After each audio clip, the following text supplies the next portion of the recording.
A ver, compañeros, hoy nuestra tercera sesión es medidas económicas tomadas por el gobierno en emergencia económica. Nos acompaña el compañero Carlos Olaya, que es antropólogo y economista de la Universidad de los Andes y de la Universidad Nacional. Bienvenido, compañero Carlos. Siempre está atento y a disposición de nosotros para hacernos entender las medidas económicas de este gobierno y cómo infieren en nuestra vida laboral. Compañero Carlos, tiene la palabra. Muchas gracias por acompañarnos hoy. Gracias, compañera Silmira. Buenas tardes, compañeros y compañeras. Espero que me escuchen bien. Tengo una presentación, pero lamentablemente mi computador no tiene salida, entonces no se las puedo remitir. Pero cualquiera que esté en la necesidad de conocerlas, si se inscriben, se las podemos enviar por correo. Primero que todo, permítame, hago una breve introducción al tema que es necesaria, puesto que estamos ante una situación inédita, tanto económica, política como social. Y en ese sentido es preciso entender qué es lo que está pasando en términos generales, es decir, cuál es el marco general de esta situación. En primer lugar, existe una crisis económica mundial sin precedentes. Quizá esta es la crisis económica más grave que ha habido el capitalismo y se caracteriza más o menos por 5 elementos claves. Un primer elemento es la caída persistente en la tasa de ganancia, fenómeno que, digamos así, fue de alguna manera contenido por la aplicación del modelo neoliberal desde 1973, pero a partir del año 2000, la tasa de ganancia del capital transnacional fue cayendo hasta tal punto que hoy las tasas son irrisorias. Eso hay que tenerlo en cuenta porque el capital se mueve sobre la base de incrementar su tasa de ganancia. Cuando no hay incremento de la tasa de ganancia, los capitalistas tienden a no invertir. La no inversión contrae necesariamente la producción. La contracción de la producción genera obviamente gran expulsión de trabajadores de las empresas y de las fábricas, genera bajas salariales. Decía que hay 5 fenómenos muy importantes que se vienen manifestando en esta crisis. Uno es, como ya me referí, la baja tasa de ganancia. El segundo es una sobreacumulación de capital extraordinaria. Nunca habíamos asistido a una acumulación y concentración del capital y de la riqueza en el planeta que se manifiesta por una parte en la existencia de instrumentos especulativos, como por ejemplo los derivados. En derivados y otros productos de naturaleza financiera, en el mundo hay alrededor de 1.600 billones de dólares, mientras que la riqueza real del planeta apenas tiene un monto de 65 billones de dólares. Es decir, hay una desproporción de más o menos 30 veces entre una cosa y la otra, con lo cual quienes tienen estos títulos valores no pueden generar sobre la base de la riqueza real tasas de ganancia decentes. Esa sobreacumulación lleva a que haya un capital ocioso inmenso, impresionante, parte de lo cual está depositado en paraísos fiscales. El otro gran fenómeno es la especulación, que se ha manifestado a través de distintos tipos de burbujas. Ya conocimos la vez pasada la burbuja hipotecaria, los ataques especulativos, por ejemplo, las monedas nacionales, la burbuja en la bolsa de valores, que es la que hoy es más importante, y una de las burbujas financieras que podríamos calificar como la más grande de todas, que es la emisión sin ningún control de dinero por parte de los bancos centrales y en el caso de los Estados Unidos por parte de la Reserva Federal. Y el otro elemento clave es el subconsumo, producto de precisamente lo que decía antes, de que no hay inversión, de que los capitalistas prefieren guardar su dinero o utilizarlo en fines especulativos, obviamente hay una caída generalizada del empleo y los salarios. En estos tiempos de pandemia se calcula que en el mundo se van a perder alrededor de 300 millones de puestos de trabajo, de los cuales casi 50 millones están en Estados Unidos. Pero además hay una reducción salarial brutal. Es decir, los trabajadores van a perder alrededor de 300 mil millones de dólares de ingresos, con lo cual obviamente el consumo va a bajar sostenidamente en todo el planeta.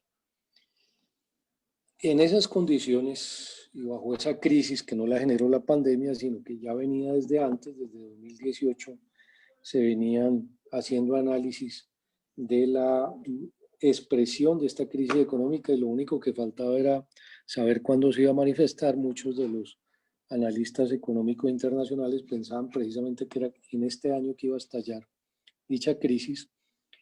Se han presentado algunos fenómenos, digamos así, complementarios a los que ya mencioné. Uno es la actitud de los Estados Unidos de cerrar sus fronteras, es decir, de transnacionalizar la economía global, pero al mismo tiempo cerrar sus fronteras, que algunos han calificado de proteccionismo, y ese, entre comillas, proteccionismo, porque mantiene toda la condición, digamos así, o los elementos claves del modelo neoliberal, pero al mismo tiempo no permite la entrada de capitales ni el libre comercio con los Estados Unidos. El gobierno de Trump entonces ha cerrado fronteras, ha intentado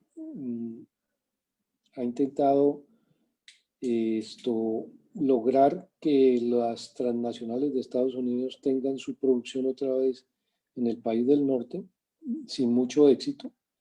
Y también ha impuesto sanciones a diestra y siniestra, se ha retirado de todos los organismos internacionales habidos y por haber, y ha decretado la extraterritorialidad de sus leyes a fin de imponer condiciones económicas leoninas a los demás países. Esa característica, digamos así, no la había adoptado Estados Unidos antes, porque lograba mantener su crisis económica, digamos así, latente sobre la base de la impresión masiva de dólares, que es el segundo fenómeno importante y que tiene una repercusión clave en el sentido de que por primera vez en la historia del capitalismo no es necesario ni producir riqueza, ni extraer plusvalía, ni tener trabajadores para hacerse cada vez más rico. La emisión de moneda fiat, es decir, de moneda ordenada por los estados sin ningún respaldo,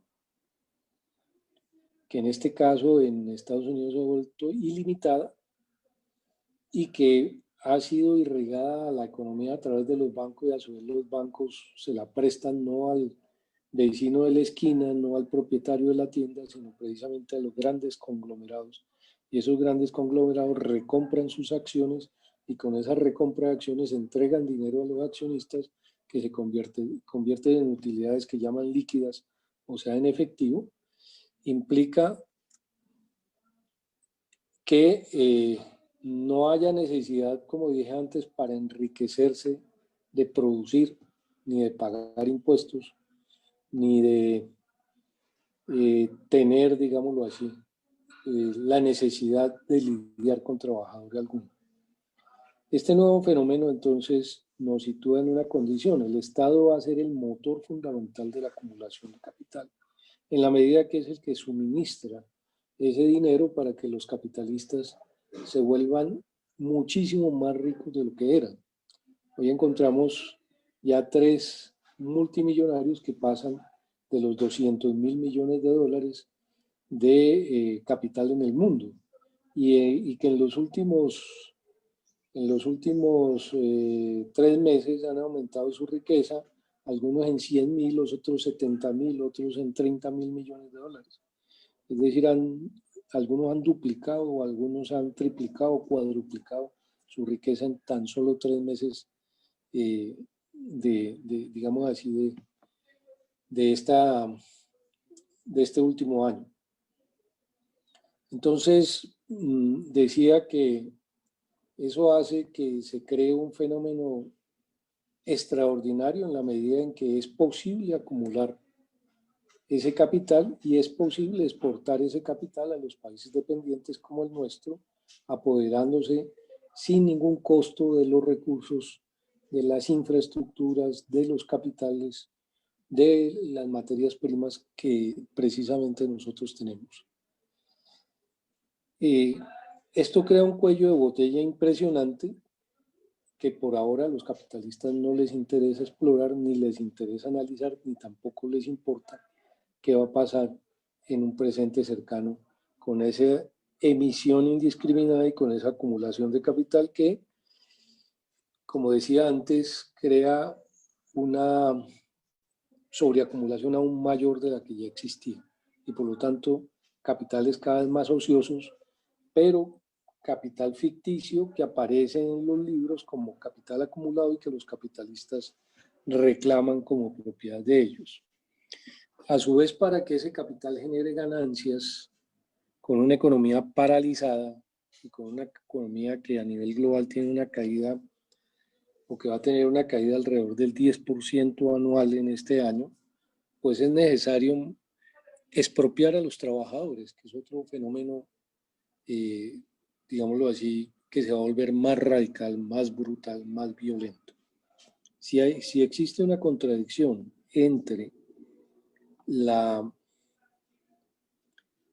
emisión de dinero, por una parte, el enriquecimiento de muy pocos con ese dinero y a su vez una producción que cae, la única manera de mantener esto es expropiando a los trabajadores a través de reformas tributarias agresivas, a través de quitarles los derechos, reducirles los salarios, hacerles reformas pensionales muy duras y en general también expropiar a los pobres, quitarle a los campesinos las fincas, a los pequeños propietarios sus comercios, a los, vamos a decir, a la pequeña burguesía sus casas, reducir los gastos del Estado, contraer el gasto social, etcétera, etcétera, etcétera. Entonces, estamos ante un hecho y unas políticas que se están tomando a nivel global que aumentan formidablemente la desigualdad económica y social entre clases y entre países. Es decir, los países dependientes se van a volver mucho más pobres, mucho más endeudados, mientras que las clases, como por ejemplo la clase obrera, los sectores populares, se van a empobrecer mucho más y muchos de los trabajadores, como dije antes, van a perder su empleo, con lo cual van a ingresar, sin dejar de ser trabajadores porque ofertan su fuerza de trabajo, a la pobreza extrema. El otro elemento que me parece importante de resaltar es que los teóricos neoliberales siguen levantando su teoría como la más exitosa, pero con una variante, diciendo el Estado ahora sí es necesario. El Estado debe cumplir un rol fundamental, pero a diferencia de los keynesianos o de los economistas neo-keynesianos, el Estado no es para, de alguna manera, desarrollar políticas sociales proteccionistas o para generar programas sociales que mitiguen la pobreza y la miseria. Con ello, obviamente, se aplaca el problema de la lucha de clases. No, en este caso el Estado es para, como dije antes, convertirse en el motor fundamental de la acumulación de capital, reprimir violentamente a los trabajadores, como ustedes lo han visto en Estados Unidos, lo han visto en Francia, lo han visto aquí, lo han visto en el Líbano, lo han visto en Irak, por ejemplo, con las manifestaciones que se produjeron el año pasado. En fin, el Estado juega un papel central ahora, cuando los neoliberales decían que al Estado había que arrumarlo porque no servía para nada, era un estorbo, pero ahora resulta que reivindican ese Estado que tiene como tarea proteger sobre todo y ante todo los intereses de los más ricos y obviamente volverlos mucho más ricos. Es en ese contexto que empiezan a desarrollarse unas políticas en Colombia dirigidas precisamente a que estos fundamentos de la economía neoliberal se desarrollen en el país. ¿Cuál es la variante que aplican aquí? Aquí no hay expansión cuantitativa, es decir, no hay emisión monetaria desbordada, porque naturalmente existe un peligro mucho más agresivo de inflación aquí que en Europa y Estados Unidos por una sencilla razón. Y es que el dólar como moneda mundial y el euro como también moneda que se puede comerciar en distintos países, al ser emitidos, pueden ser sacados y convertirse en riqueza afuera y no causan inflación. Mientras que aquí una emisión monetaria masiva inmediatamente reventaría los índices de inflación, lo cual desestabilizaría de alguna manera la economía, pues la riqueza de los más poderosos, sobre todo sus activos, se evaluarían y tendería entonces de alguna manera a caotizarse la situación económica. Por ello, la fórmula aquí empleada es otra. La fórmula es la utilización de los fondos del Estado y el endeudamiento masivo del Estado para darle dinero a los más ricos. ¿Quiénes son los favorecidos? Básicamente los grandes grupos empresariales y las multinacionales que tienen propiedades enormes en este país. Bajo ese mecanismo, por ejemplo, el Banco de la República, ustedes saben, es el Banco Central Colombiano, es decir, el que emite el dinero en Colombia, pero también el que tiene podríamos decir, la capacidad de acumular enormes sumas de capital, dinero sobre todo. El Banco de la República ha sido puesto como uno de los principales jugadores en el abastecimiento de dinero para esos grupos empresariales, en donde juegan un papel fundamental los bancos, que son el canal principal de canalización de esos fondos. ¿Quiénes son los banqueros fundamentales en este país? El señor Sarmiento Angulo, que tiene 4 bancos, el AB Villas, el Occidente, el Banco de Bogotá y el Banco de Occidente. Él es uno de los grandes receptores de dinero del Estado hoy. Entonces, a través del Banco de la República se han girado 34.6 billones de dólares a los banqueros.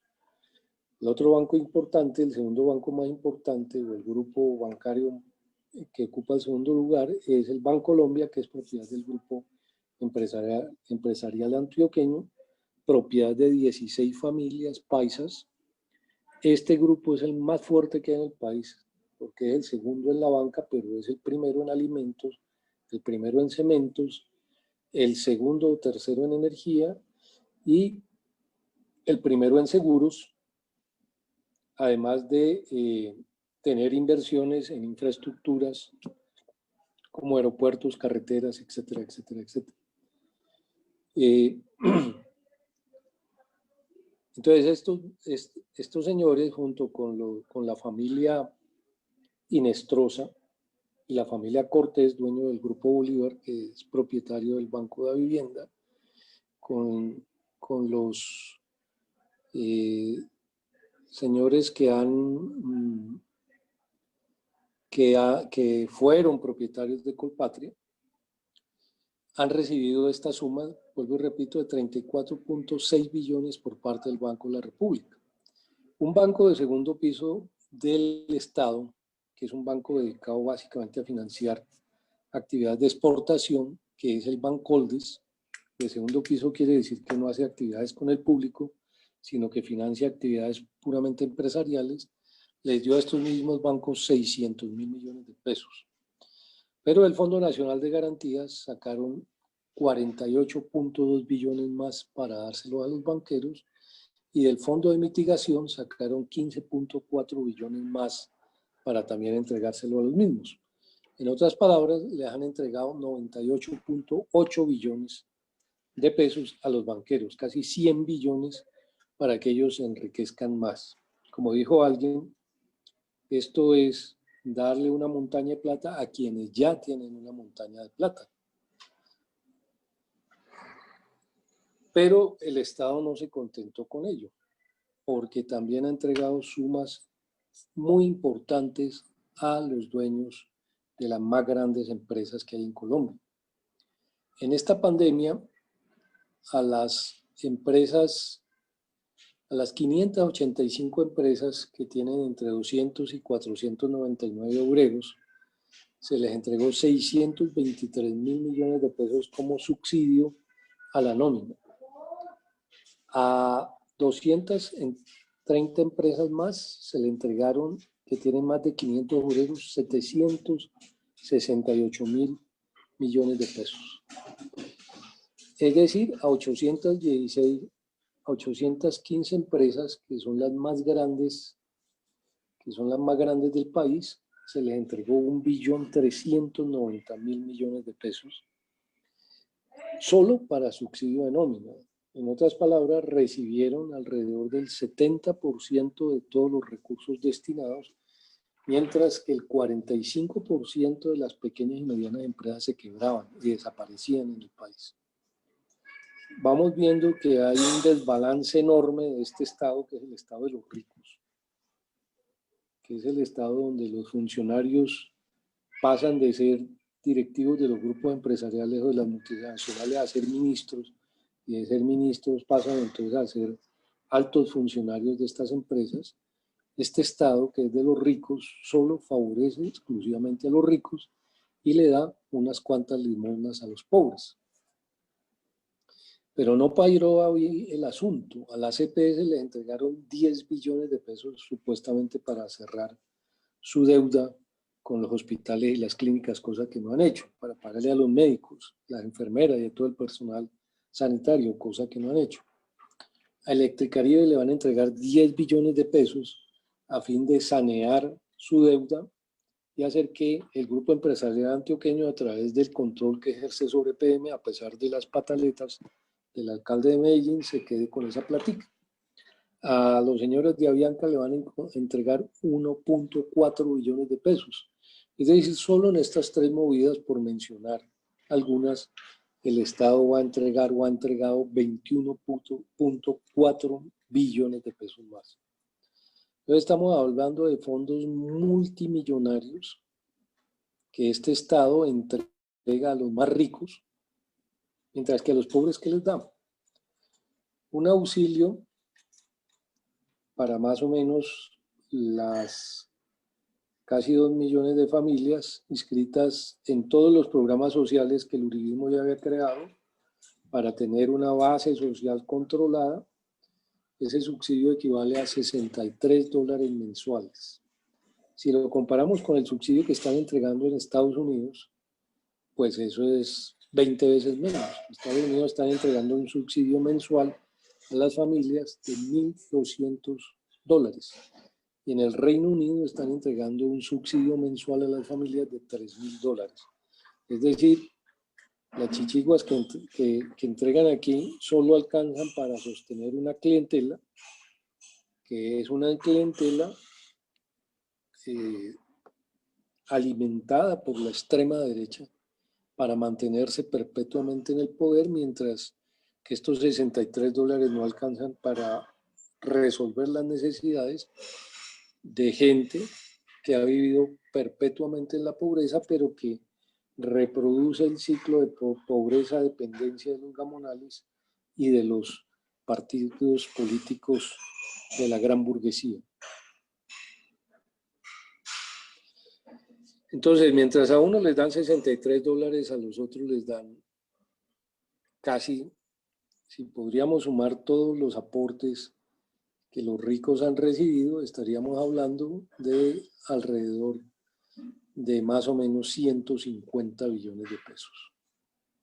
¿Cómo lograr entregar una suma de estas cuando tenemos una economía que está fundamentalmente quebrada? Por ejemplo, solo hasta junio la inversión habían dejado de llegar en inversión extranjera 5.8 billones de pesos.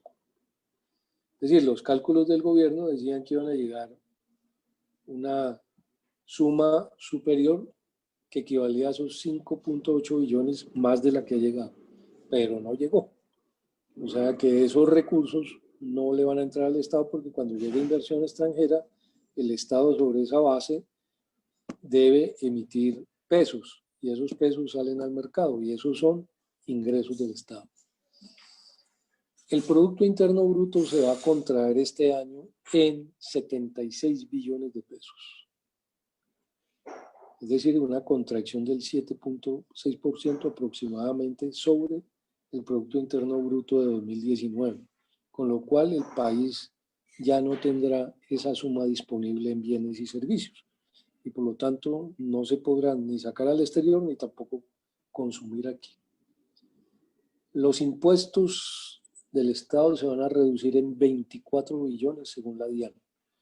En otras palabras, el Estado le da 150 billones a los más ricos, pero a su vez pierde 24 billones de ingresos, con lo cual abre un hueco fiscal enorme, equivalente más o menos al 7% del Producto Interno Bruto. Es decir, el Estado abre un hueco de 70 billones de pesos, que ya veremos cómo va a subsanar. Y al mismo tiempo, por venta del oro por parte del Banco de la República se perdieron 500.000 millones de pesos.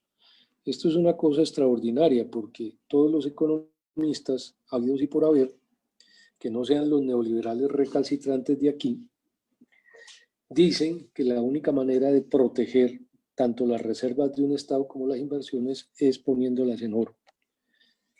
Ni los dólares ni los bonos de los estados ni de la Reserva Federal son consistentes ni brindan las garantías que antes brindaban porque estamos en una crisis profunda, entre otras, que va a tener como entre otras consecuencias la caída del dólar como moneda mundial. Y los señores del Banco de la República, el poco oro que tenían, van y lo venden. No solo lo venden antes de que el oro suba, sino que la inmensa mayoría de los países, como dije antes, de los gobiernos, tienden a comprar oro de tal manera que las economías más poderosas hoy no están ni recibiendo dólares ni recibiendo euros, sino fundamentalmente acumulando reservas en oro. Pero aquí con este mundo al revés, entonces perdemos 500.000 millones y los economistas neoliberales y el gobierno salen a defender ese tipo de ventas que significan enormes pérdidas para el país en una situación de esta naturaleza. Entonces, ¿qué es lo que va a hacer el Estado? El Estado se va a endeudar o se está endeudando formidablemente. Por ejemplo, en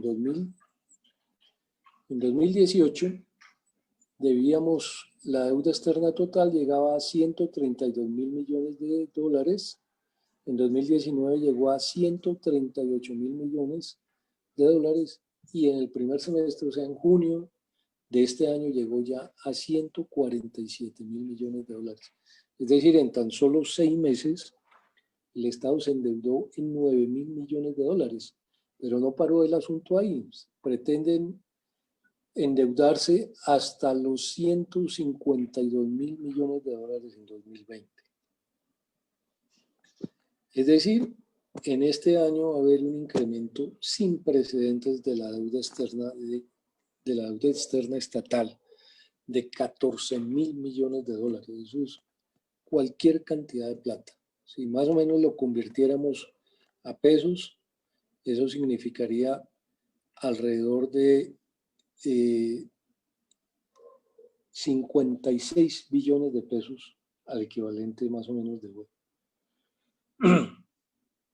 Con lo cual, fíjense ustedes, ni siquiera ese endeudamiento llena el déficit fiscal que va a acumular el gobierno en este año. Pero todo este endeudamiento es, vuelvo y repito, para darle la plata a los más ricos. Con lo cual, las finanzas nacionales entran en una crisis muy dura.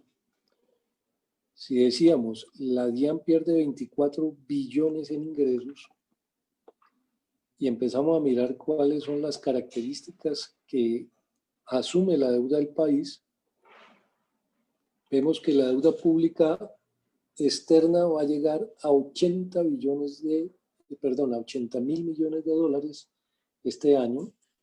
La deuda pública interna va a llegar a 102.000 millones de dólares. Y la deuda pública total va a llegar a 183.000 millones de dólares. Es decir, el Estado va a entrar en una situación, digamos así, en una situación prácticamente de quiebra, que le va a tocar resolver a partir de medidas muy duras contra la población. Pero no solo tenemos ese tipo de deuda, también tenemos la deuda interna, perdón, la deuda privada externa, que llegó a 62.000 millones de dólares en junio de 2020, con lo cual la deuda externa total, sumando la del Estado y la de los particulares, llegó a 147.000 millones. Pero a su vez, la deuda total del Estado y de los particulares, la deuda externa de los particulares y del Estado, más la deuda interna del Estado, sumó en total 249.000 millones de dólares. Tan solo en este semestre nos tocó pagar 8.300 millones de dólares de deuda externa. Es decir, el Estado prestó alrededor, en el primer semestre, prestó 9.000 millones, de los cuales tuvo que pagar 8.300 millones. Es decir, la entrada neta de deuda fue apenas de 700 millones para cubrir toda esa cantidad de dinero que le debe entregar o que le está entregando o que ya le entregó a los más ricos del país. De modo que decía que estamos ante una crisis económica brutal, donde la deuda pública tiene una participación en el Producto Interno Bruto que no tiene precedentes, al menos desde los años 50 en este país, la cual llegó al 64.2 precisamente de porcentaje, de participación porcentual de ese Producto Interno Bruto, mientras que la deuda total pública y privada, sin contar la deuda interna privada de los capitalistas, que también es muy elevada, llegó al 89.5% del Producto Interno Bruto. Es decir, en plata blanca, entre el Estado y la deuda externa de los particulares, que es garantizada por el Estado, es decir, que si ellos no pagan, nosotros pagamos, se está arribando al 90% del Producto Interno Bruto. Con lo cual, podríamos decir que estamos más o menos alcanzando a España, a Italia, a Grecia, que son casos de estados quebrados en Europa, sin que tengamos el respaldo del Banco Central de Europa como lo tienen ellos. Es decir, que ellos pueden salir de la quiebra, nosotros probablemente no. Ahora, en ese marco, decíamos, una economía en crisis, una crisis muy dura. La caída en el segundo trimestre del Producto Interno Bruto fue de 15.7% y la caída de este año estaba calculada para ser del 7.9% sobre el Producto Interno Bruto. Lo que decía antes equivale a perder 79 billones de pesos por parte de la economía nacional. Entonces, con ese diagnóstico vemos claramente que hay una contradicción enorme, porque mientras los capitalistas se enriquecen cada vez más, el pueblo tendrá que pagar esa deuda.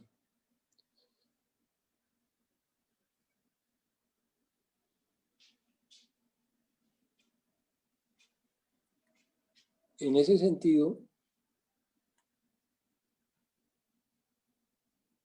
es muy importante saber que los bancos han ganado en estos 6 meses enormes cantidades de dinero, mientras los pobres se empobrecen cada vez más. La idea de trasladar dinero a los bancos, que es una idea de los mismos banqueros, naturalmente ha conllevado a que el Estado, tanto económica como política y socialmente, obedezca los dictados precisamente del gran capital. Y en ese sentido, como decía antes, el enriquecimiento por parte de los dueños de los bancos es formidable. Por ejemplo, el señor Sarmiento Angulo, durante estos 6 meses, primeros 6 meses, los transcurridos entre enero y junio de 2020, se ganó aproximadamente 3 billones de pesos. Bancolombia se ganó aproximadamente 2 billones de pesos. Y en total, el conjunto de los bancos aproximó sus ganancias en un solo semestre casi a 7 billones de pesos. Con eso podemos mirar que mientras les daban una montaña de plata a los banqueros, ellos se ganaban sumas extremadamente grandes, yo diría fabulosas, como dije antes, mientras los más pobres se empobrecían cada vez más.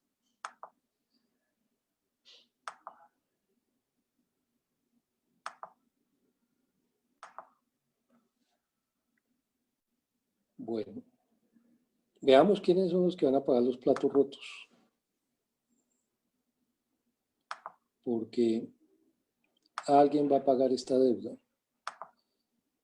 No puede ser que el Estado se endeude y le dé la plata a los ricos y no haya forma de que eso quede en el aire. ¿Qué están planteando los ideólogos del gran capital y los grandes capitalistas de este país? Por una parte, una agresiva reforma tributaria, que están debatiendo, que tienen una misión de expertos, que están trabajando en varias líneas. Primero es importante saber cómo es la estructura tributaria en el país. La estructura tributaria se basa en 3 grandes pilares. El consumo, que más o menos es el 51% de los impuestos. El impuesto a las empresas, que más o menos puede ser alrededor de un 39%, casi 40%, y el resto, que es el impuesto patrimonial, es decir, el impuesto a los individuos. Sin embargo, en el régimen tributario colombiano existe una gran cantidad de exenciones tributarias para los más ricos, que son de una dimensión formidable.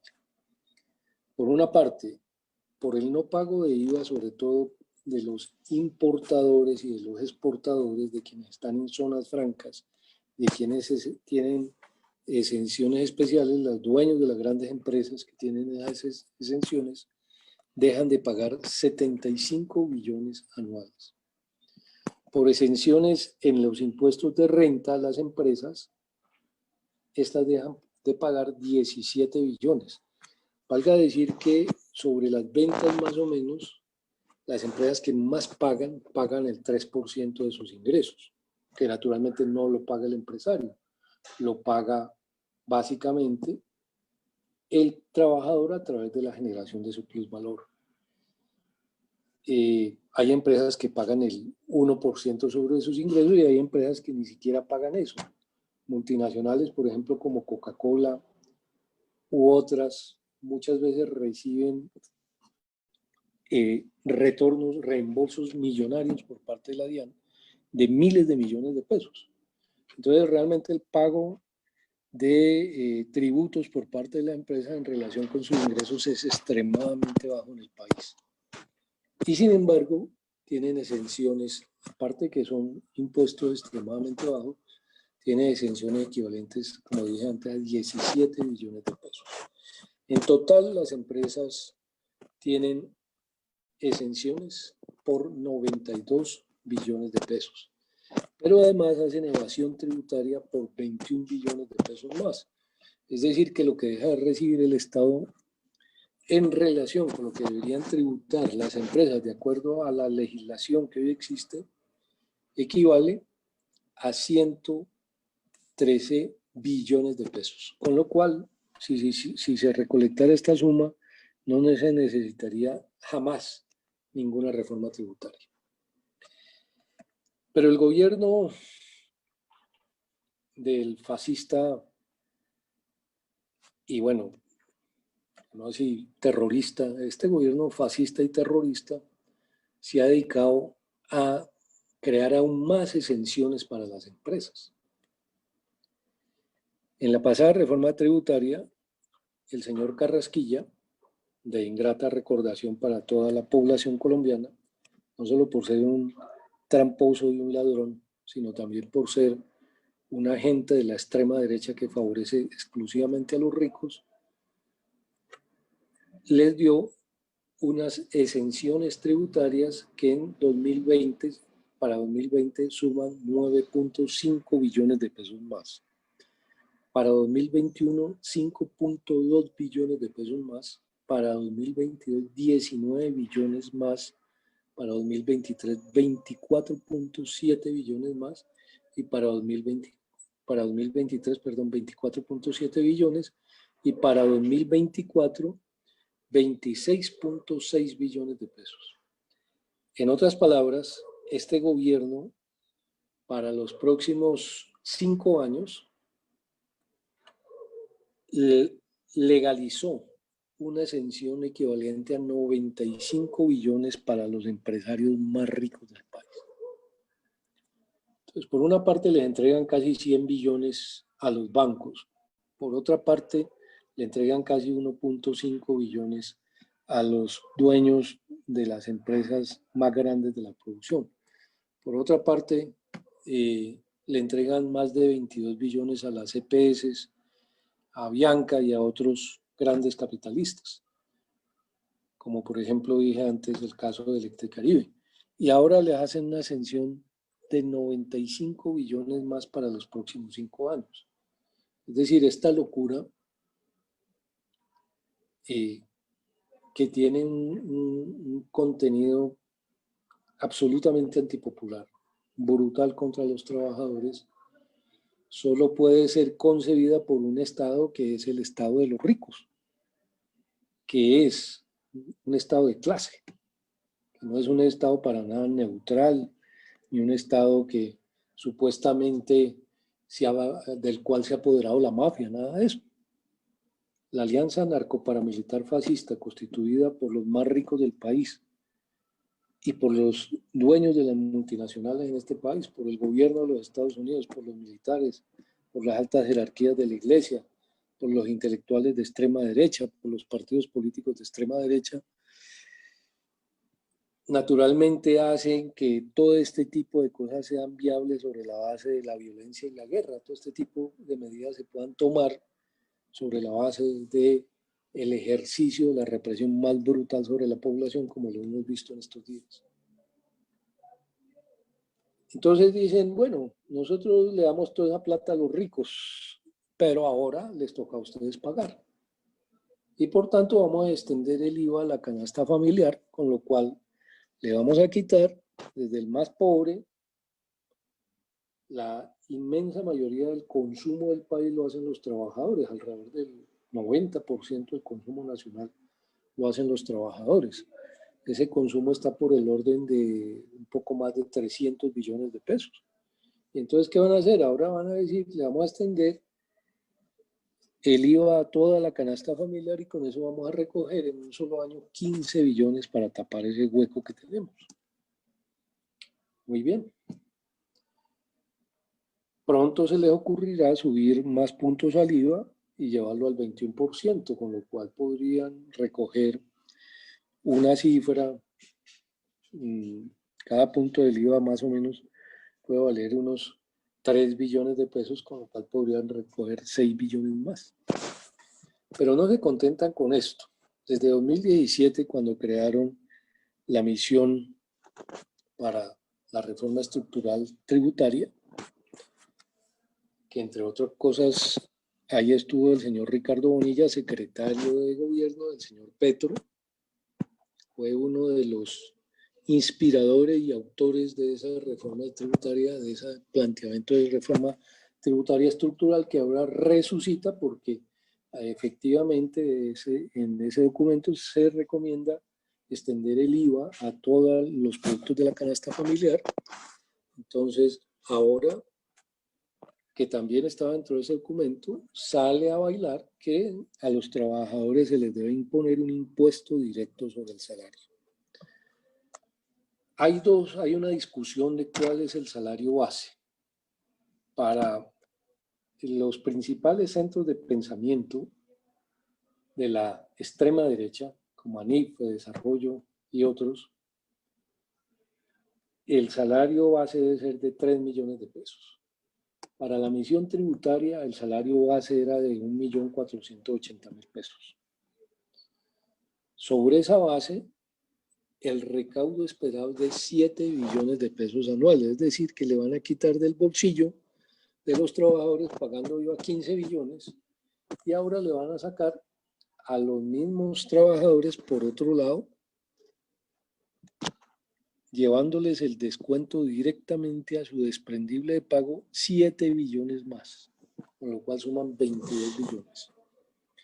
Y después dicen, además vamos a grabar las pensiones, con lo cual vamos a recoger 5 billones más. Discusión que también está entre una base de 2 millones y 5 millones. Ahí está la diferencia entre uno y otros, que dicen grabemos a las pensiones arriba de 5 millones y los otros que dicen grabemos las pensiones arriba de 2 millones de pesos. Con eso piensan recoger 5 billones más. Pero no se contentan con eso. El que tenga un apartamentico va a ser grabado porque van a grabar el patrimonio de 750 millones para arriba. Si usted tiene un apartamento y tiene un carro, prácticamente quedó grabado. Por ese lado, la idea obviamente es paulatinamente ir bajando esas bases. Ahorita explico un poquito de eso. Por el lado del patrimonio, el impuesto al patrimonio a la pequeña burguesía y a los trabajadores un poquito más pudientes, digamos así, los que han logrado hacer ahorro, van a recoger 1 billón de pesos anuales. En total, entonces, para el primer año, o sea, para 2021, esperan recoger con esta nueva reforma tributaria 28 billones.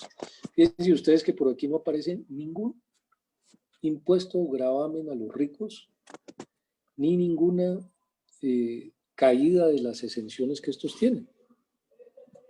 Sencillamente van a recoger 28 billones en 2021 sobre la base de golpear los ingresos de los trabajadores con impuestos bárbaros. Decía que la idea es que los salarios, las pensiones y el patrimonio vayan reduciendo paulatinamente su monto base de impuestos, es decir, si ayer era 3 millones, al año siguiente sea 2.500.000, después 2 millones, después 1.500.000 y así sucesivamente, hasta llegar a gravar todos los salarios, igual en el patrimonio. La idea es llegar a gravar todo el patrimonio y la idea es llegar a gravar todas las pensiones. Digamos que este es el abrebocas de todo ese, de toda esa visión de que los colombianos más pobres y los colombianos, como dicen, de las clases medias, o sea, de la pequeña burguesía, tienen que pagar la crisis y tienen que pagar los dineros que el Estado, endeudándose con la banca multilateral, con los grandes bancos multinacionales y con los bancos de aquí de este país, dinero que ha sido trasladado a los ricos, pues los paguemos nosotros. Pero no les basta con eso. La eliminación de los derechos de los trabajadores vale un montón de plata.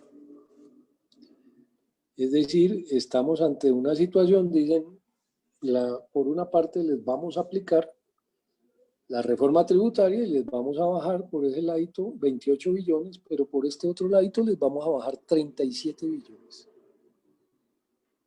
Con una contrarreforma laboral muy dura, quizá la contrarreforma más brutal que se pueda hacer en un país. La eliminación de los intereses del cesantías, ese 12%, la idea es quitarlo. eso vale 1.1 billones de pesos. Los capitalistas dicen, hombre, pues si los trabajadores ganan intereses pagados por los fondos de pensiones, ¿por qué los patronos tienen que pagar un interés más? Están ganando doble. Lo que no dicen ellos es que cuando los fondos de pensiones, entre comillas, pierden, porque nunca pierden, se cargan al capital de los trabajadores y se cargan sus intereses. Entonces, la idea que se viene moviendo en un acuerdo entre también, en este caso, los gremios, los centros de pensamiento, el gran capital, el gobierno y los políticos de extrema derecha es eliminar esos intereses. Y si los trabajadores y los sindicatos no se mueven, los van a eliminar. El otro gran golpe es, que ustedes lo saben con el reciente decreto que salió, que es la flexibilización en la contratación y en los horarios de trabajo para esa contratación. 1 hora, 2 horas, 5 horas. ¿Cuánto vale eso? Aproximadamente 2.5 billones de pesos se van a ahorrar con ese mecanismo, que ya es un mecanismo legal, a no ser que alguna corte lo tumbe, cosa que sería un poco extraño. Porque en este país igual las cortes, los miembros del Congreso y los miembros del gobierno, es decir, los organismos del Estado, están en pleno acuerdo para aplicar este tipo de políticas. Entonces, esa flexibilización vale 2.5 billones de pesos. La reducción de dotaciones es otro elemento a la cual lo están trabajando fuertemente. Vale 4 billones la reducción de esas dotaciones a un mínimo. La reducción de las cesantías, es decir, impedir que la gente retire cesantías, lograr que se extiendan contratos donde no hay cesantías, etcétera, etcétera. En otras palabras, reducir por una parte el monto de las cesantías, limitar su retiro y eliminarlas a través de contratos como las de prestación de servicios. Por ese lado piensan ahorrarse 8.9 billones de pesos. Eliminando el subsidio al transporte a todas las personas que van a hacer trabajo en casa. Es decir, estamos viviendo un momento en donde en gran medida las oficinas se van a cerrar, toda la parte administrativa se va a pasar a teletrabajo y va a haber una reducción enorme de personal que no va a tener movilidad, digámoslo así, que tiene que tener sus infraestructuras en casa para trabajar, que obviamente va a trabajar más horas con ritmos más duros y que tendrá una competencia mucho más agresiva. Por ese lado se piensan ahorrar 10 billones de pesos. Y la reducción de las primas, que la idea es eliminar las primas convencionales, eliminar las primas a través de la contratación por horas, etcétera, etcétera, en donde se aspiran a ahorrar 10.7 billones de pesos. Con esto, como dije antes, esta reforma tiene un costo total, esta contrarreforma, mejor, tiene un costo total de 37.2 billones de pesos, con lo cual el golpe, si esto se da en 2021 para el bolsillo de los trabajadores, estamos hablando de un poco más de 300 billones. ¿Cuánto van a perder aquí? Más o menos 65 billones de pesos. Es decir, es el despojo más impresionante que haya ocurrido en la historia de este país hacia los trabajadores.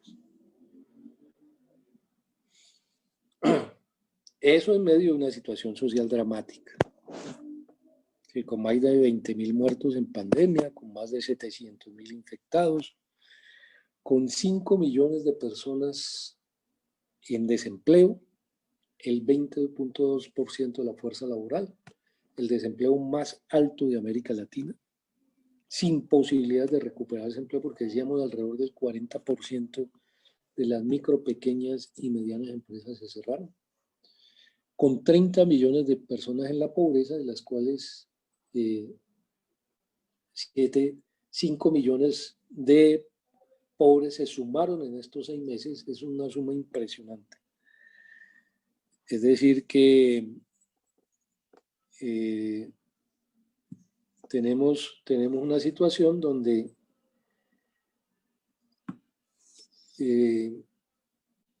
casi que una cuarta parte de estos pobres se sumó apenas en un periodo de 6 meses, donde el 60% de los municipios presentan desnutrición infantil a menores de 5 años, es decir, más de la mitad de los territorios del país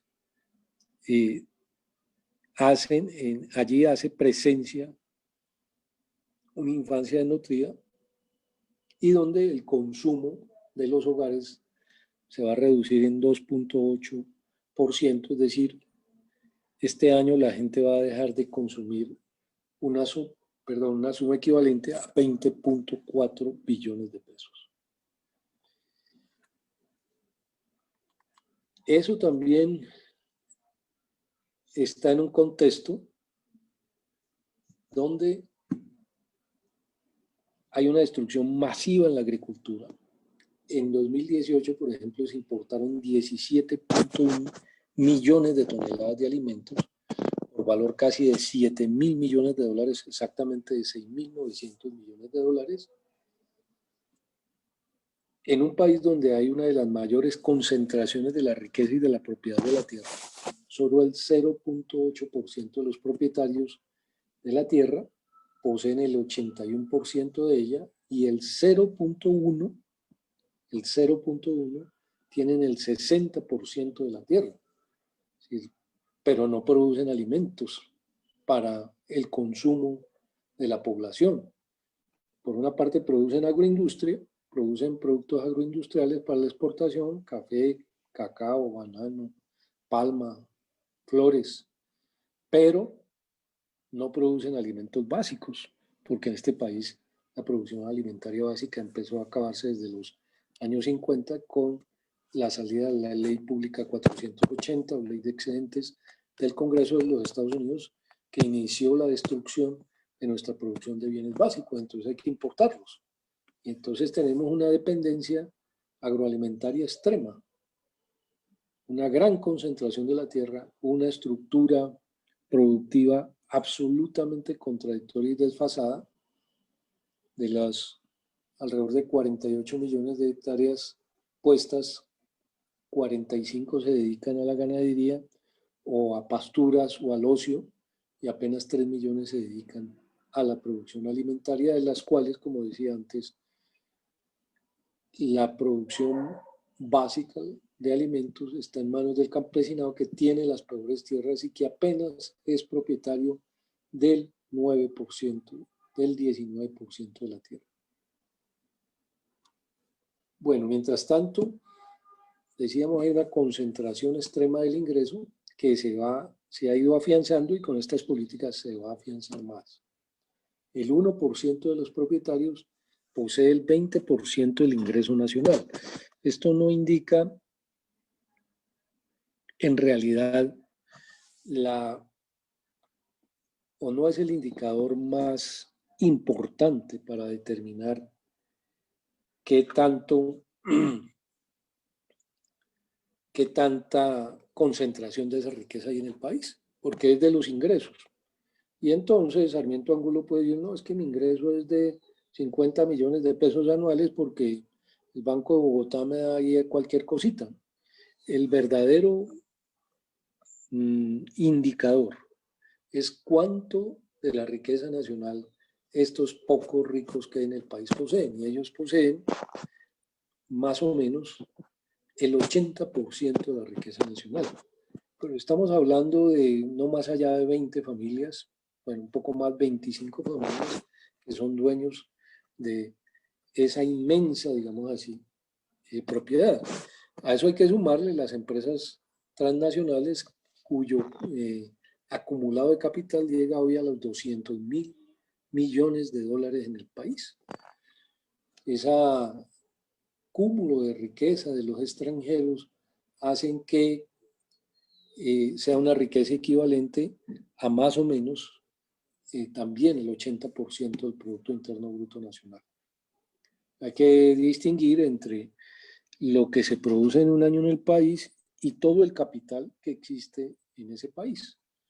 Por tanto, podríamos decir que en este país existe o puede existir una riqueza más allá de los 2.000 billones de pesos y que el Producto Interno Bruto es la mitad de eso.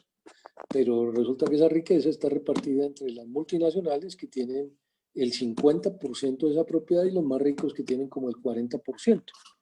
O sea que el 10% le queda a los 50 millones de colombianos de a pie. Estos multimillonarios, que ahora ya no ni siquiera los llaman multimillonarios, sino 1.000 millonarios, que son la familia Sarmiento Angulo, la familia Ardila Lule, la familia Santo Domingo, las 16 familias del grupo empresarial antioqueño, la familia Cortés, la familia Inestrosa, la familia Gilinski. Estas familias, que son las 1.000 millonarias, es decir, tienen más de 1.000 millones de dólares de capital. En estos 6 meses, fíjense, en medio de la extensión de la pobreza, en medio de la extensión del desempleo, del hambre, de la desnutrición, pasaron de tener 13.7 mil millones de dólares a 14.1 mil millones de dólares. Es decir, se acumularon 400 millones de dólares más, casi a un ritmo de más o menos 80 millones de dólares por mes, en medio de una crisis económica brutal. Lo que nos demuestra entonces que mientras la economía se hunde, la producción se cierra, las empresas, las pequeñas, medianas y microempresas desaparecen, los ricos más ricos se vuelven más ricos gracias al endeudamiento del Estado y a que el Estado les traslada enormes masas de capital que a nosotros, como dije ya y he repetido en distintas oportunidades, ahora nos toca pagar. ¿Qué van a hacer los sindicatos para que todas estas contrarreformas y esta deuda no carguen sobre los hombros de los trabajadores? Es un buen debate y una buena pregunta. Yo diría, si alguien quiere intervenir al respecto o quiere también presentar algunos interrogantes, pues los escucho, porque esta intervención iba dirigida precisamente a aclarar que aquí hay una política agresiva por parte de una clase dominante, por parte de un bloque dominante, hegemonizado por una parte por los dueños de las transnacionales, especialmente por las transnacionales de Estados Unidos, y por una oligarquía criolla compuesta por grandes banqueros que fundamentalmente son hoy los que dominan el panorama y grandes terratenientes que se han asociado para montar en Colombia un dominio de carácter fascista con una perversa alianza con el narcoparamilitarismo, que es, digámoslo así, la fuerza fundamental a enfrentar por parte de los trabajadores y del pueblo para poder salir de esta situación, recomponer el país, generar realmente un proceso o lo que podríamos llamar una unidad que posibilite una salida de esta gran crisis nacional, la unidad popular, la unidad de los trabajadores y unas propuestas de tanto económicas, políticas, sociales, ideológicas que se orienten a superar esta crisis. Porque cualquier otra forma de Estado y de gobierno alternativa, distinta a la que hay, a este Estado dependiente, a este Estado fascista, solo puede ser de una u otra manera formada y dirigida por los trabajadores y por el pueblo. Y en esa dirección, los trabajadores y el pueblo deben saber proponer cuáles son las soluciones fundamentales para enfrentar esta crisis. Entonces les dejo la palabra a ver quiénes quieren intervenir.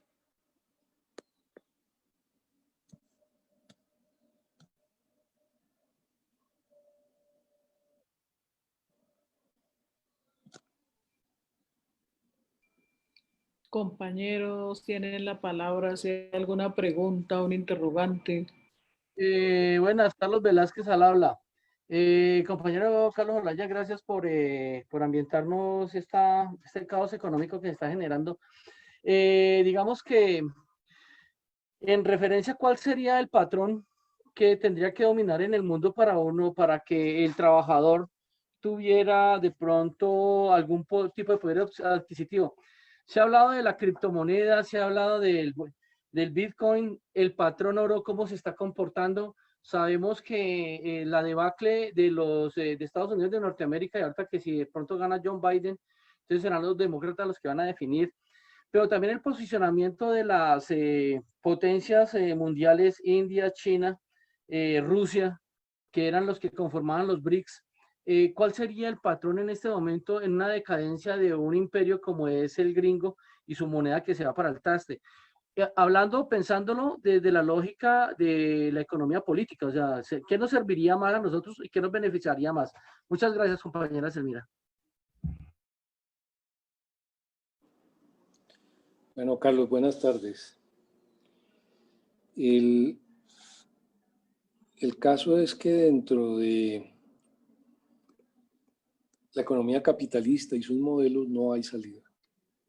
Es decir, los ideólogos del capitalismo se han devanado los sesos por encontrar una salida a la situación y su salida es más de lo mismo, es profundizar aún más el problema. Cosa que está produciendo dos efectos sistemáticos en el planeta. Uno, una crisis de dimensión estratosférica y que quizá de lo que estamos viviendo hoy es tan solo el principio, donde se reviente toda la burbuja financiera sostenida por la emisión monetaria absolutamente irracional que están haciendo los bancos centrales, ¿no? Y completamente desmesurada. Viviremos una crisis mucho más brutal porque acontecerá una situación que hasta hoy estamos palpando, que es la quiebra generalizada de los bancos y del sistema financiero y la quiebra generalizada de empresas multinacionales gigantescas que hoy tienen deudas hasta la coronilla. Hoy la deuda en el planeta alcanza algo así como los 350 billones de dólares y es una deuda impagable. Tanto los estados como las empresas, o sea, los estados y los capitalistas, tienen unas deudas impresionantes con los banqueros, pero a su vez los banqueros les deben a los estados. Y los estados, siendo los estados de los banqueros, pues obviamente lo que hacen es alimentarlos para luego trasladar esas deudas al público, es decir, socializar esas deudas, ¿no? Socializar las pérdidas de los bancos y de las empresas, más no socializar las ganancias cuando estos obtienen utilidades multimillonarias. Naturalmente que la salida desde el punto de vista de los progresistas y los reformistas supuestamente es volver al keynesianismo. Estimular la demanda, generar un estado, entre comillas, bienestar, sin tocar a los capitalistas. Y eso es un imposible. El fenómeno más grave de resolver es que los capitalistas no quieren perder un solo centavo de su capital ficticio, es decir, del capital que tienen en papelitos, porque lo que tienen hoy son papelitos. ¿Cuáles son los papelitos? Derivados, que son un montón de papeles donde dice que usted compró el derecho a el nacimiento dentro de 5 años de una ternera, del nieto de una vaca que en 5 años será una ternera, y compró el derecho a ese nacimiento, y vaya a ver si esa vaca sobrevive 5 años y efectivamente es abuela de la ternera, ¿no? De tal manera que eso es un papelito que dice que usted tiene derecho a ser dueño de esa ternera si acaso la ternera nace. Bonos de deuda. Usted tiene un montón de bonos de deuda de Argentina que dice Argentina yo no puedo pagar, o lo renegociamos o no le puedo pagar, y entonces usted se ha obligado a renegociar y de pronto Argentina vuelve a decir en otro año, ¿sabe qué? No pude pagar, entonces volvamos a renegociar, ¿sí? Todo esto se convierte en bonos basura, que naturalmente tienen un alto riesgo, Acciones de la bolsa que compran y se recompran y se recompran hasta que un día las recompras no den más y entonces usted tiene una acción y se ve que esa acción de un momento a otro, como por ejemplo la de Avianca, se precipitó para el piso y no vale nada y usted perdió su capital. Entonces esos son títulos, valores, capital ficticio que en la realidad no existe, como no existen los ahorros que hay en los bancos. Entonces los progresistas, no los voy a mencionar aquí porque de pronto ofendo a alguien, pretenden que la economía resuelva sus problemas sin quitar del medio el problema fundamental. ¿Y cuál es el problema fundamental? El problema fundamental es la concentración extrema de la propiedad sobre el capital por parte de un puñado de parásitos que no hacen absolutamente nada sino extraer la riqueza de quienes producen. Incluidos los mismos capitalistas de la producción tienen que pagar tributo a estos rentistas que no hacen absolutamente nada. Ese es el primer problema, cómo quitar los rentistas del medio. Y el segundo problema es cómo lograr destruir esas masas de capital ficticio para que la economía vuelva a funcionar sobre la base de tasas razonables de utilidad. Pero con una organización económica, política y social diferente, con una organización socialista, donde no se pueda volver a ver más estos fenómenos, donde se extiende la pobreza en medio de la crisis, las economías caen brutalmente, la producción se cierra y los rentistas se vuelven cada vez más ricos. O sea, eso no lo puede soportar ni siquiera la economía más potente del planeta, que es la de Estados Unidos, que efectivamente está cayendo. Entonces se necesita un nuevo tipo de organización de la sociedad. Y ese nuevo tipo de organización de la sociedad necesita de los trabajadores al frente.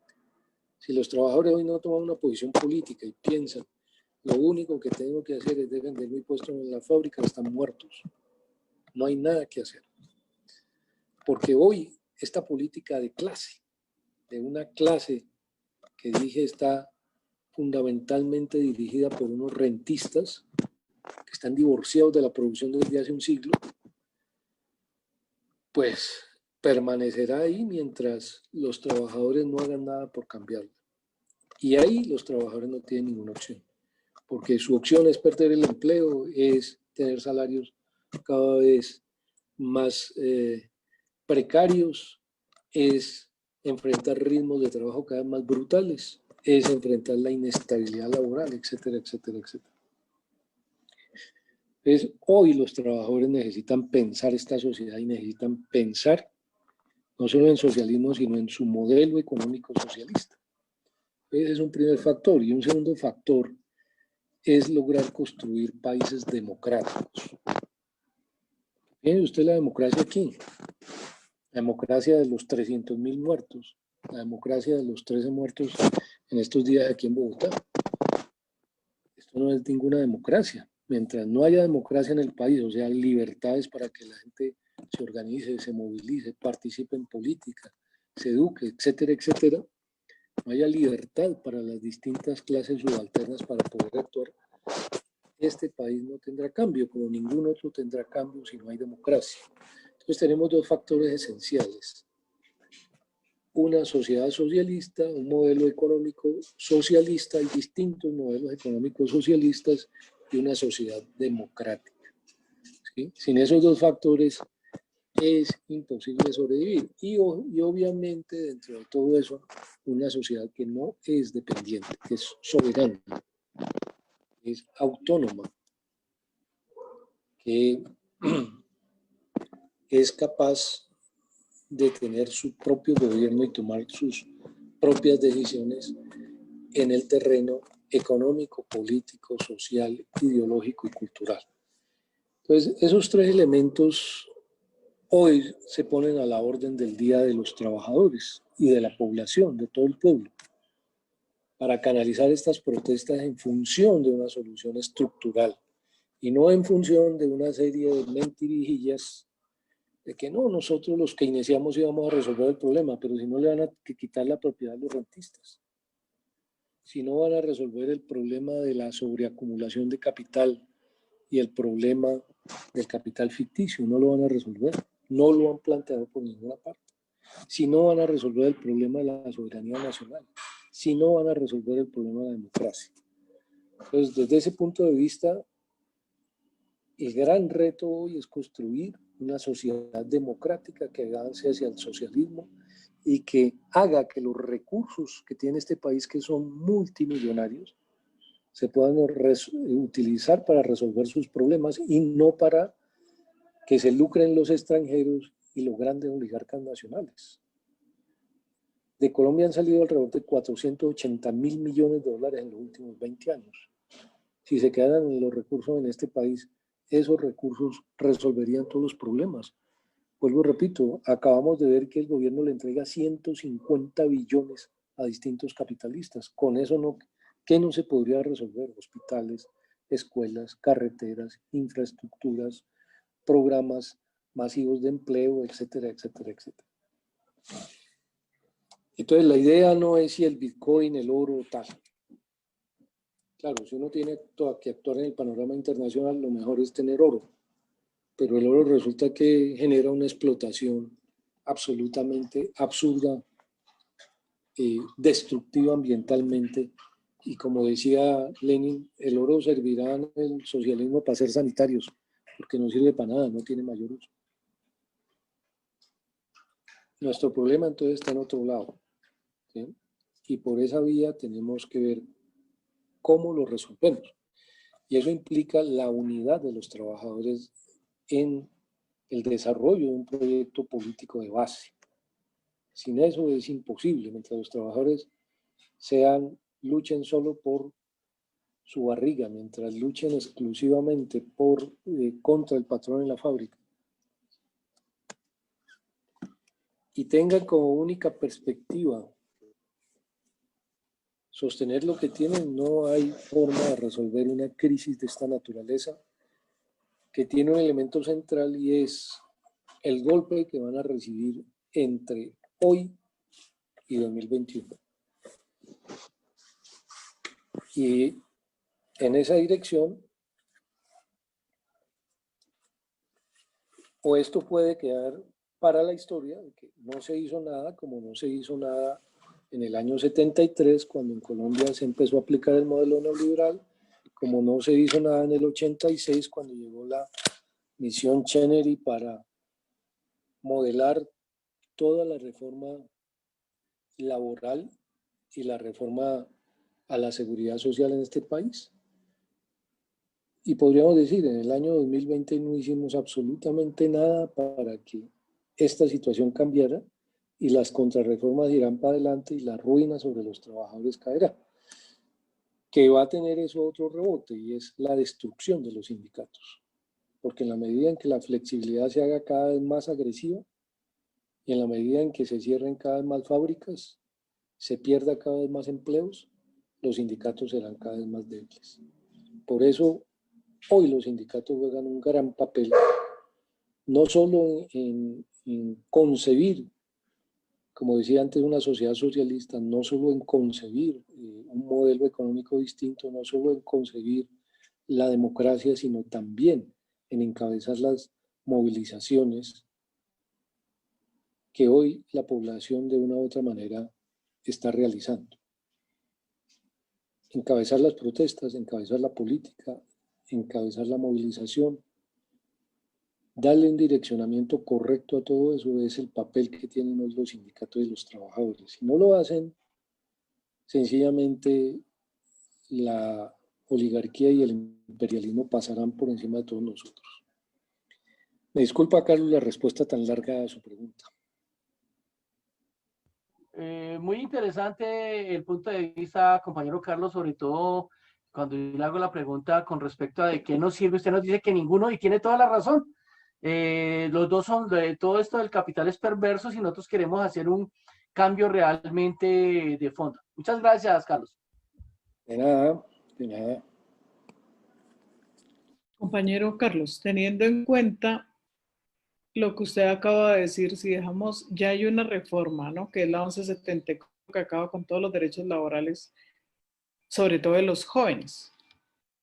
En este momento tenemos aproximadamente el 4% de organizaciones, de trabajadores afiliados a una central.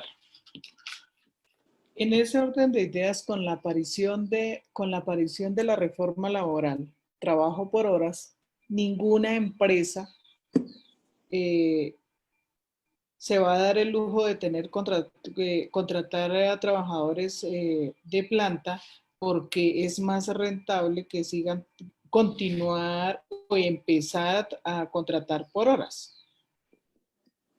Si en este momento tenemos el 4% o un poquito menos, digamos que si termina el gobierno Duque con la arremetida contra los trabajadores, ¿cómo va? ¿Quiere decir que en 3 años nosotros ya no tendríamos sindicatos? Gracias, compañero. Pues bueno, es probable que los sindicatos sobrevivan, ¿no? El problema es en qué cantidad y en qué calidad. O sea, el sindicalismo tiene hoy un problema de legitimidad y de representatividad. De legitimidad porque no tiene el respaldo de la masa trabajadora. De representatividad porque numéricamente, como tú dices, es un número mínimo de los afiliados. Obviamente que cuando hay dirigentes sindicales y unos pocos sindicatos que todavía luchan contra la patronal, así esa lucha se circunscriba a las empresas, todavía no es una lucha política de gran envergadura de tipo nacional. Los empresarios en este país, que han sido bárbaros con los trabajadores en todo sentido, les apliquen toda clase de medidas para eliminarlo, ¿no?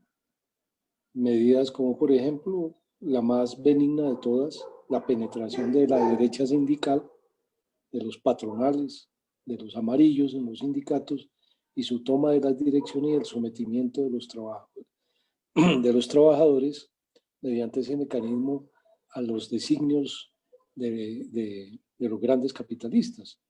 En eso han avanzado aquí inmensamente. No necesariamente el movimiento va a desaparecer, pero sí cada vez va a estar más controlado por los agentes patronales. La reducción numérica, cuantitativa de los sindicatos es un hecho en la medida en que formas de contratación más flexibles se van a imponer y en que la cultura antisindical de la patronal aquí es tan brutal que es mejor no tener sindicato a tener un sindicato de derecha. En ese sentido, si los trabajadores y los dirigentes no hacen una acción rápida para enfrentar estas contrarreformas y fortalecer los sindicatos trazando una estrategia para el movimiento, incluso una geoestrategia, es decir, acciones territoriales de fortalecimiento, es imposible que se pueda hablar de que el movimiento sindical tiene futuro en Colombia. Entonces, el control político es esencial para los capitalistas, pero a su vez se utiliza la destrucción sistemática de los sindicatos con la desaparición de contratos de trabajo que facilitan la sindicalización. Pero a su vez se mata, se desaparece o se amenaza a aquellos dirigentes consecuentes, a los pocos que puedan quedar. Esa triple acción de la acción terrorista, más la acción de vaciar las fábricas mediante los contratos de trabajo absolutamente flexibles, más la acción de capturar a sindicalistas patronales, cuando digo capturar es cooptarlos mejor, cooptar sindicalistas patronales, pues hombre, es la que ha llevado al movimiento a esta situación y ahora eso va a ser mucho más fuerte, mucho más profundo. Es posible que en 3 años el sindicalismo siga existiendo, pero las pocas manifestaciones de resistencia que hoy puedan quedar, las van a eliminar. Y las organizaciones más fuertes, como los sindicatos de industria, seguramente los van a vaciar. Y los sindicatos de abajo es posible que los toleren. El fascismo casi siempre ha hecho una movida muy, digamos así, muy impresionante, que es lograr tener su propia quinta columna dentro del movimiento obrero, sindicatos fascistas, el caso de Alemania, el caso de España, por ejemplo, fue muy fuerte. Entonces no es nada raro aquí que los sindicatos de base, o muchos de los sindicatos de base, sobrevivan en función de ser una fuerza de choque en las fábricas por parte de los fascistas, que de hecho ya hoy existen sindicatos fascistas en este país. Ese puede ser el futuro, digámoslo así, en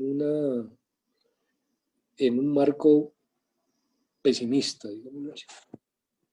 Si somos optimistas y trabajamos duro y sabemos desarrollar un movimiento sindical completamente distinto al que existe hoy, es decir, hacer una revolución dentro del movimiento sindical, transformarlo totalmente, reconstruirlo, reestructurarlo, probablemente podemos enfrentar esta situación que se nos viene encima, que es inmediata, que no da espera, y también fortalecer los sindicatos, centralizarlos, unificarlos y llevarlos realmente a la lucha contra los capitalistas. De resto, es resignarnos a que esto se acabó, a que no hay nada que hacer y que las medidas pasen y que queden únicamente los sindicatos de base, patronales, pequeños, manipulados por los fascistas y por los dueños de las fábricas.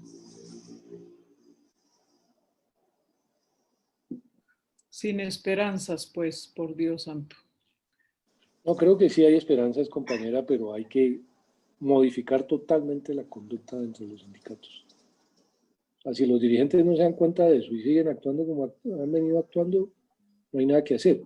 Pero si hay una transformación en todo el accionar del sindicalismo, si hay políticas desde los sindicatos, si hay estrategias, si hay reestructuraciones profundas en sus principios, en sus valores, si hay reorganización, o sea, generar estructuras internas diferentes, reorientar los sindicatos hacia otro tipo de acciones, es posible. Es posible salir de la crisis. Eso está en manos de los dirigentes. Bueno, compañero, muchas gracias. De nada, compañero. ¿Otra pregunta, algún compañero?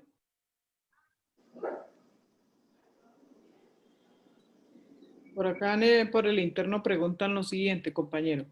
En este momento en el sector público y privado, teniendo en cuenta que todo el mundo está haciendo teletrabajo o trabajo en casa, van a ser víctima de lo que usted comentaba anteriormente, que era abolir el auxilio de transporte. Podríamos estar llegando, digamos, a enero con esa propuesta o con un decreto que les quite a los trabajadores que tienen ese derecho, ese auxilio. Hay tres propuestas de contrarreforma laboral y todos coinciden en eso. La propuesta del gobierno, que le elaboró la exministra del Trabajo, con sus consejeros, naturalmente. Esta señora que hoy es ministra de Gobierno, de Interior, perdón. La propuesta de los gremios, del Consejo Gremial Nacional, y la propuesta de Cambio Radical, que es muy similar a la del Centro Democrático, es decir, de la extrema derecha. Todos coinciden en que el auxilio de transporte para trabajadores que están en casa se debe eliminar. Y seguramente van a ir en esa dirección.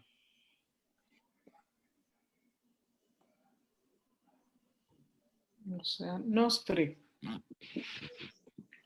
Como que eso vale un montón de plata, ¿no? Pues claro, pero... Eso les vale a ellos 10 billones de pesos.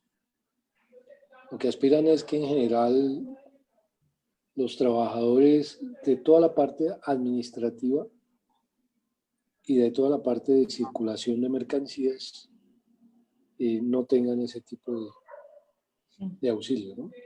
Sí, pero eso es lo que... Son la inmensa mayoría de los trabajadores colombianos. Sí. Es decir, de más o menos 8 millones de trabajadores, alrededor de 7.500.000 están en la parte de servicios, administración y circulación de mercancías. Un poquito menos, 7.300.000. Pero eso con el tiempo se lo quitan a todo aquel que tiene derecho. Porque si le van a bajar al mínimo, pues probablemente también o le bajan a ese o lo quitan. Podría estar sucediendo. Eso es probable cuando sea una minoría y entonces empieza la campaña de que son los privilegiados, que como así que solo 700.000 trabajadores en Colombia tienen auxilio de transporte, mientras que 23 millones no, y por tanto eso es un privilegio y hay que quitarlo. La burguesía siempre tira el rasero por abajo, no por arriba. Sí. Dios santo. ¿Alguien más tiene una pregunta, compañeras y compañeros? Bueno, compañero Carlos, nos dieron las 6 de la tarde. Le agradecemos inmensamente desde la CUT Bogotá y los trabajadores filiales su gran aporte. Es muy satisfactorio siempre escucharlo y aprender de usted todo eso que a veces nosotros escuchamos pero no entendemos cuál es el significado de toda esta política económica del gobierno que nos miente todo el tiempo, así como le ha mentido al sector salud diciéndoles que son los héroes de la vida, pero que además cada médico, cada auxiliar, no, cada médico, porque eso todavía no han dicho que el auxiliar vale 10 millones de pesos, pero que sin embargo todos los que se han muerto no les han dado nada, ni siquiera la prima aquella. A nosotros, digamos que el gobierno nos miente diciendo que van a hacer beneficios para la clase trabajadora, pero realmente van a acabar es con los derechos que tanta lucha nos ha costado tener en este momento. Entonces, muchísimas gracias. Probablemente lo necesitemos más adelante con otros de los decretos de este gobierno que de verdad que va camino y rumbo a la privatización con y sin marchas, porque esa política neoliberal que digamos que en este momento está desacreditada, pues de todas maneras, mientras tengan el poder en la mano, pues la seguirán aplicando. Nos queda lo que usted decía, unirnos, porque la única manera de lograr derrotar estos gobiernos es la unidad del movimiento sindical, social y del pueblo colombiano en general, porque cuando la salud se acaba para todo el mundo. La educación se privatiza para todo el mundo y cuando la educación esté privatizada como la salud, pues va a haber más analfabetismo, o sea, más facilidad de gobernar y seguir la misma corruptela en el gobierno, acabando con primero nuestro territorio, nuestro patrimonio y pues, con la vida de todos los colombianos. Entonces, muchísimas gracias por acompañarnos hoy. Gracias a todos los compañeros que se conectaron y hasta una próxima oportunidad. Nos veremos dentro de 8 días. Compañero Carlos, un abrazo grande, se me sigue cuidando, lo necesitamos con mucha y buena salud. Una feliz tarde y un feliz fin de semana. Mil gracias a todas las personas que estuvieron, mil gracias. Lo esperamos dentro de 8 días para empezar a tocar a fondo las contrarreformas que va a lanzar este gobierno, ya el contenido propiamente dicho de esas contrarreformas. Trabajaremos la contrarreforma laboral, la contrarreforma pensional y la contrarreforma tributaria, de tal manera que todos los que estén dispuestos a ilustrarse sobre estos temas puedan estar ahí y participar activamente. Mil gracias a Carlos, a ti Selmira, y espero que pasen muy buena tarde y nos vemos entonces en 8 días con otro tema, con otro compañero o compañera. A nombre del Centro de Estudios Laborales, Económicos y Sociales de Sinaltrinal, y obviamente agradecerle a la presidencia de la CUT, a la presidenta de la CUT y al secretario de Educación por esta oportunidad. Y esperemos pues que esto genere debate, no se quede simplemente una exposición. A los compañeros y compañeras que quieran el material, por favor, inscribirse, ya sea con la compañera Zenira o el compañero Carlos, nos envían su correo y con mucho gusto les enviamos todo este contenido. Gracias y feliz tarde. Gracias, compañero, muy amable. Compañeros quienes se conectaron, un abracito. Feliz tarde y feliz fin de semana para todos. Nos veremos el próximo fin de semana.